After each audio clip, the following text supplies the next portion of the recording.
এই বাক্যটা যখন আপনি শুনবেন তখন আপনার কাছে মনে হবে যে স্যার এটা তো অনেক কঠিন মনে হচ্ছে না। আপনি যখন একটা বাক্য শুনবেন তখন এটাকে কি করবেন, পার্ট পার্ট করে বলার চেষ্টা করবেন। For an example, I should have gone to hospital to visit my brother, অথবা টু সি মাই ব্রাদার। এই যে আপনি লাস্টের অংশটা বলবেন তার আগে আপনি একটু চিন্তা করে নিতে পারছেন যে আমি এখন কি বলবো না বলবো। কিন্তু আপনি যদি একসাথে পুরো বাক্য বলার চেষ্টা করেন তাহলে আপনার ভুল লাগানোর সম্ভাবনা অনেক বেশি, বা আপনার দেখা যাবে যে মানে আপনি বলতে পারছেন না, আপনি আটকে যাবেন বা সেন্টেন্স আপনার মাথায় আসবে না। সো আপনি প্রথম অংশটা প্রথমবারে বলে ফেলবেন, I should have gone to hospital, তারপরে একটু 0.5 সেকেন্ড আপনি চিন্তা করতে পারবেন, to see my brother. I should have gone to hospital to see my brother. সবাইকে ক্লিয়ার?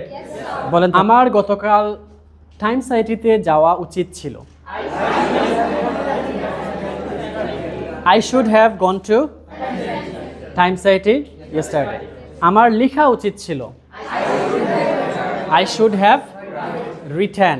আমার খাওয়া উচিত ছিল। I should have eaten. আমার বসা উচিত ছিল। I should have sat. আমার ঘুমানো উচিত ছিল। I should have slept.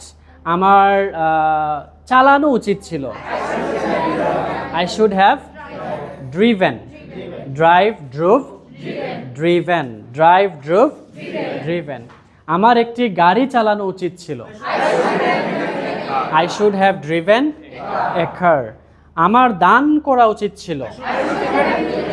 I should have donated. আমার টাকা দান করা উচিত ছিল। I should have donated money. আমার খাবার, ফুড, আমার খাবার দান করা উচিত ছিল। I should have donated food.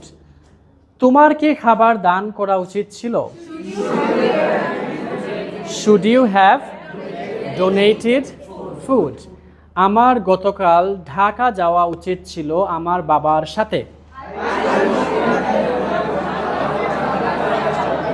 I should have gone to Dhaka with my father yesterday. গতকাল আমার হসপিটালে যাওয়া উচিত ছিল।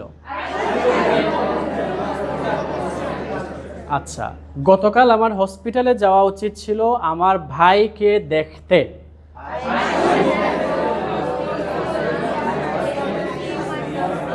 আমার গতকাল yesterday একদম লাস্টে লাগাইতে পারেন। আমার গতকাল হসপিটালে যাওয়া উচিত ছিল আমার ভাইকে দেখতে।